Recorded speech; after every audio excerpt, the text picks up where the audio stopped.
Assalamualaikum warahmatullahi wabarakatuh. Rabbi shrah li sadri wa yassir li amri wahlul 'uqdatam min lisani yafqahu qawli. Allahumma ya muallima Adam wa Ibrahim 'allimni wa ya mufahhima Sulaiman fahhimna. Ya muallima Muhammad sallallahu alaihi wa ala alihi wasallam 'allimna. Allahumma amin. Di dalam Al-Quran, Allah subhanahu wa ta'ala banyak menyebutkan tentang kisah-kisah para nabi dan para rasul. Pertama-tama, saya akan menyampaikan kisah Nabi Adam alaihissalam. Sebelumnya, kisah Nabi Adam oleh Allah subhanahu wa ta'ala banyak disebutkan di dalam Al-Quran. Saya akan sebutkan nama-nama surat dan ayat-ayat yang memuat tentang kisah Nabi Adam ini. Kisah tentang Nabi Adam ini oleh Allah subhanahu wa ta'ala disebutkan diantaranya di dalam surat Al-Baqarah ayat nomor 30 sampai 39. Ya, Al-Baqarah 30 sampai 39. Kemudian juga di dalam surat Ali Imran ayat nomor 59. Kemudian juga di dalam surat An-Nisa ayat 1. Kemudian juga di dalam surat Al-Hujurat ayat nomor 13. Kemudian juga di dalam surat Al-A'raf ayat nomor 189. Kemudian juga di dalam surat Al-A'raf ayat nomor 11 sampai 15. Kemudian juga di dalam surat Thaha ayat nomor 55. Kemudian juga di dalam surat Al-Hijr ayat nomor 26 sampai 44. Kemudian juga di dalam surat Al-Isra ini juga mempunyai nama surat Bani Israel ayat nomor 61 sampai 65. Kemudian juga di dalam surat Al-Kahfi ayat nomor 50. Kemudian juga di dalam surat Thaha ayat nomor 115 sampai 126.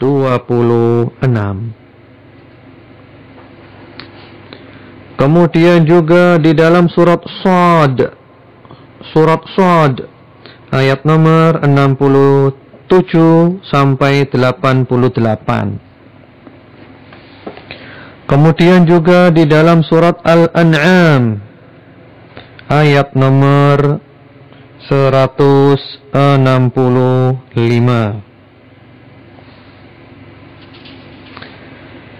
Kemudian juga tentang kisah Qabil dan Habil itu ada di dalam surat Al-Maidah ayat nomor 27 sampai ayat nomor 31. Yaitu tentang nama-nama surat dan ayat yang memuat tentang kisah Nabi Adam dan yang berkaitan dengan Nabi Adam. Mari sekarang kita masuk kepada kisah Nabi Adam alaihissalam. Rasulullah Muhammad sallallahu alaihi wa alihi wasallam pernah ditanya, "Akana Adamu nabiyyan?" Wahai Rasulullah, apakah Adam itu seorang nabi? Beliau menjawab, "Na'am, nabiyyun mukallam." Iya, Adam adalah seorang nabi yang oleh Allah dijadikan berbicara dengan wahyu Allah subhanahu wa ta'ala. Ketika itu Allah subhanahu wa ta'ala memberitahukan kepada para malaikatnya bahwa Allah akan menciptakan makhluk di muka bumi ini, untuk tinggal di bumi dan untuk memakmurkan bumi ini. Allah mengatakan, inni ja'ilun fil ardi khalifah. Wahai para malaikat, aku akan menjadikan seorang khalifah di muka bumi, yaitu generasi yang berganti generasi untuk memakmurkan bumi. Ketika itu malaikat sempat kaget. Dan malaikat merasa ini adalah sesuatu yang asing. Bagaimana mungkin Allah menciptakan makhluk yang lain selain malaikat? Padahal mereka malaikat itu selalu bertasbih kepada Allah siang malam, selalu berzikir kepadanya, memujinya siang malam. Padahal malaikat itu tidak pernah bermaksiat kepada Allah atas apa yang Allah perintahkan kepada mereka. Dan mereka selalu mengerjakan apapun yang diperintahkan oleh Allah. Lalu malaikat pun dengan penuh keheran-heranan bertanya, Ataj'alu fiha man yufsidu fiha wa yasfikud dima' wa nahnu nusabbihu bihamdika wa nuqaddisu lak.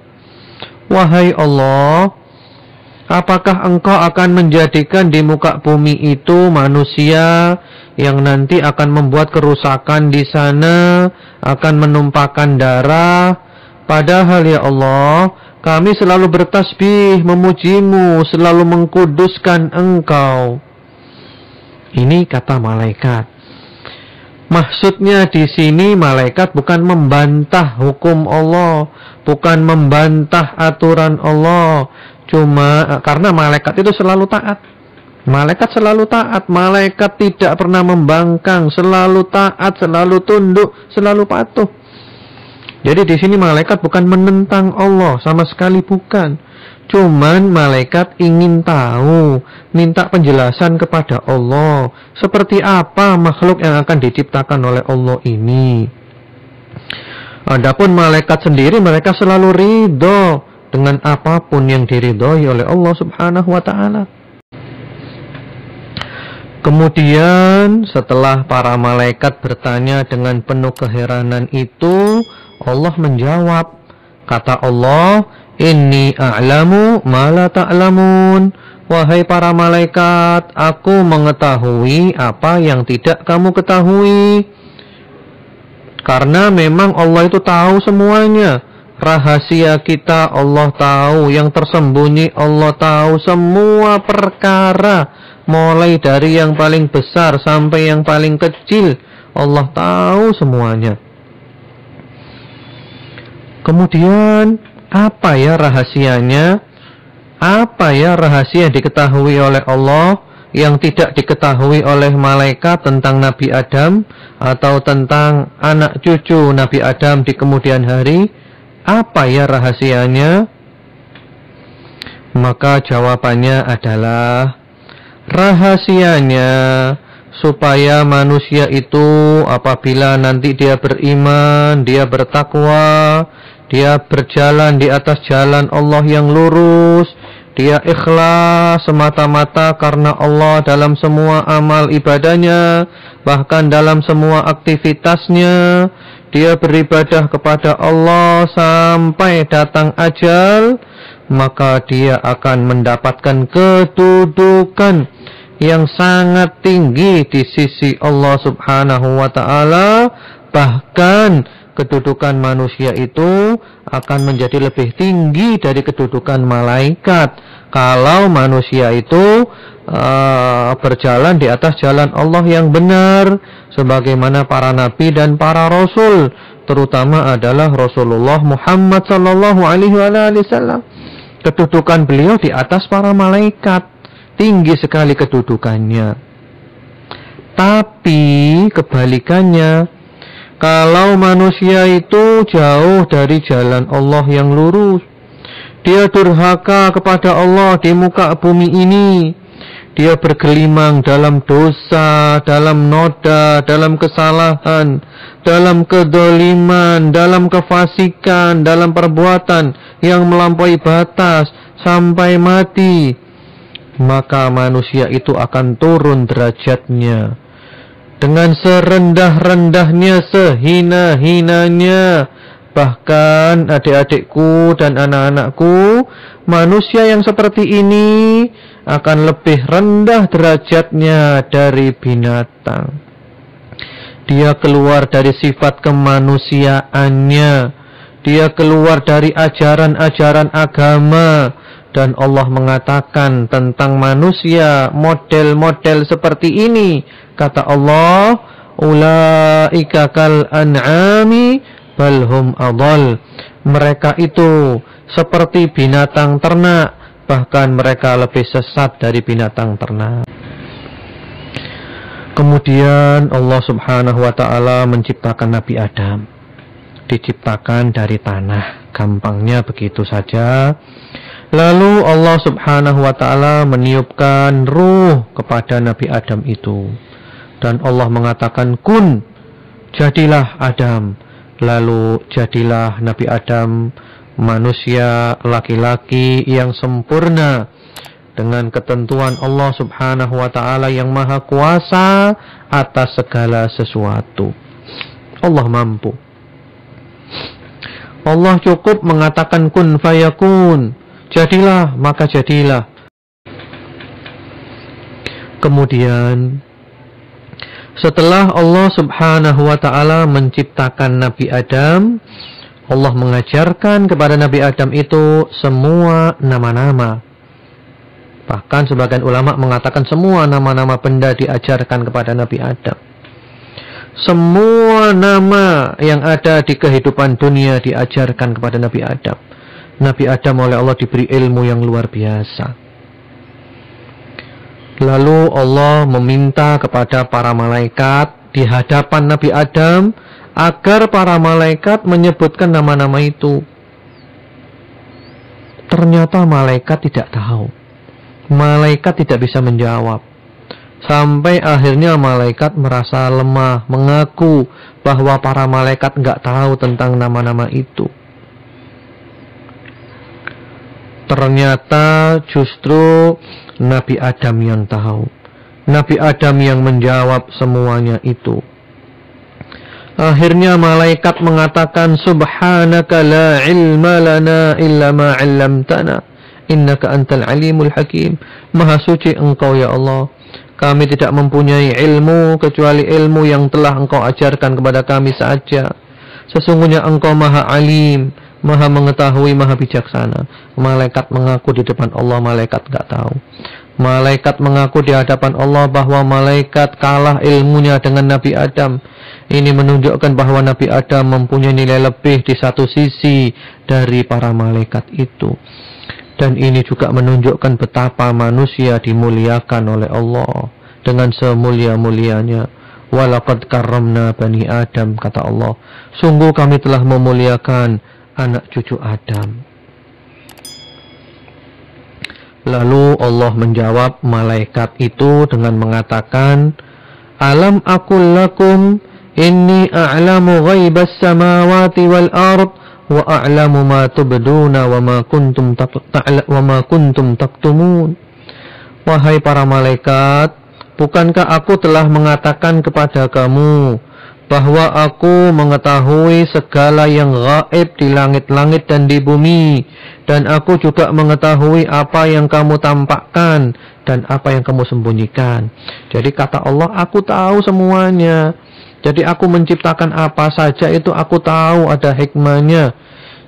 Lalu barulah malaikat menyadari, ternyata Allah menciptakan Nabi Adam dengan hikmah yang luar biasa, yang para malaikat tidak tahu tentang hikmah itu, sehingga bertanya mencari tahu kepada Allah. Lalu Allah memerintahkan kepada para malaikat, wahai malaikat, sujudlah kamu kepada Adam. Sujudlah kamu kepada Adam sebagai bentuk penghormatan kepada Nabi Adam, bukan sebagai bentuk menyembah Nabi Adam. Dan ini dahulu diperbolehkan ya. Jadi dahulu itu memang diperbolehkan seseorang sujud kepada orang lain untuk menghormati. Tapi di dalam syariat Nabi Muhammad SAW tidak boleh. Bahkan Nabi Muhammad mengatakan, kalau sekiranya ada orang itu diperintahkan untuk sujud kepada orang lain, maka yang lebih pantas itu adalah seorang istri sujud kepada suaminya, tapi tidak boleh. Para malaikat sujud semuanya kepada Nabi Adam sebagai bentuk penghormatan kepada Nabi Adam.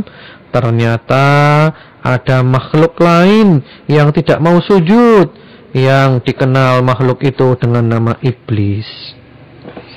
Allah memerintahkan semuanya untuk sujud kepada Nabi Adam. Ternyata malaikat sujud semuanya. Yang tidak mau sujud adalah iblis. Dia sombong, dia enggan. Di dalam hatinya ada sifat hasud, iri dengki kepada Nabi Adam. Ada sifat sombong, melampaui batas dan zalim. Dia tidak mau melaksanakan perintah Allah. Dan dengan penuh kesombongan itu iblis mengatakan, Ana khairun minhu, khalaqtani min narin wa khalaqtahu min tin. Ya Allah, aku tidak mau sujud kepada Adam karena aku lebih baik dari Adam. Engkau ciptakan aku dari api, sedang engkau ciptakan dia dari tanah. Adik-adikku, anak-anakku yang aku sayangi dan aku cintai, hati-hati. Jangan sampai kita meniru iblis yang sombong itu. Sifat sombong akan mencelakakan, atau sifat iri dengki yang membuat manusia binasa adalah sifat-sifat buruk itu. Orang yang baik adalah yang tunduk patuh kepada Allah dan tidak membantah Allah Subhanahu wa ta'ala. Di sini iblis menunjukkan sifat egoisnya, sifat ananiyahnya. Dia mengatakan saya dan saya dengan menunjukkan kesombongannya. Dia merasa lebih baik dari Nabi Adam. Karena alasannya Nabi Adam diciptakan dari tanah, sedangkan iblis diciptakan dari api. Dia merasa bahwa api itu lebih baik, lebih afdal dari tanah, sehingga dia tidak mau sujud kepada Nabi Adam. Dia sombong. Akhirnya iblis menjadi kelompok yang buruk, kelompok yang jelek, yang merusak, dan iblis akhirnya tidak layak masuk ke dalam syurga. Mula-mula di dalam syurga, karena kesombongannya, kecongkaannya, dan sifat iri dengkinya membantah Allah, dikeluarkan oleh Allah dari syurga. Allah mengatakan, Qala fakhruj minha fa innaka rajim wa inna alaika la'nati ila yaumiddin. Hai iblis, kau keluar dari syurga. Engkau dirajam, engkau dikutuk, dan engkau mendapat kutukanku sampai kiamat nanti. Oh, alangkah ruginya iblis, alangkah ruginya. Karena dia durhaka kepada Allah, karena dia maksiat, maka Allah memberikan balasan kepadanya. Allah mengusirnya dari syurga, Allah melaknatnya, mengutuknya, dan Allah memberikan kabar gembira berupa neraka jahanam hari kiamat nanti. Setelah iblis mengetahui bahwa dia akan binasa, bahwa dia celaka, maka apa yang dia lakukan? Dia meminta kepada Allah agar ditangguhkan sampai hari kiamat. Dia meminta kepada Allah agar diberi umur yang panjang sampai hari kiamat. Lalu Allah memenuhi permintaannya. Allah memberikan kepada iblis itu umur yang panjang sampai hari kiamat. Kemudian iblis itu bersumpah dengan menyebut nama Allah, bahwa dia akan menyesatkan manusia semuanya. Qala fa bi'izzatika la'ughwiyannahum ajma'in. Kata iblis, demi keperkasaanmu wahai Allah, aku pasti akan menyesatkan manusia semuanya. Aku akan menipu manusia semuanya dengan berbagai macam sarana, dengan berbagai macam cara, dari segala penjuru, dari semua sisi. Aku akan memberikan was-was di dalam hatinya untuk dia supaya berbuat keburukan, berbuat kejahatan, sehingga manusia itu tidak akan masuk ke dalam surga, sehingga manusia itu dikeluarkan dari surga. Subhanallah, ini adalah sumpah iblis dan kita harus hati-hati. Lalu iblis mengatakan, illa ibadaka minhumul mukhlasin. Ya Allah, kecuali hamba-hambamu yang ikhlas, hamba-hambamu yang beriman, yang jujur, yang saleh, yang baik. Orang-orang yang ikhlas, yang jujur, yang baik, yang beriman, mereka tidak akan bisa disesatkan oleh iblis. Mereka tidak akan bisa dipengaruhi oleh iblis, karena mereka selalu waspada, mereka selalu hati-hati.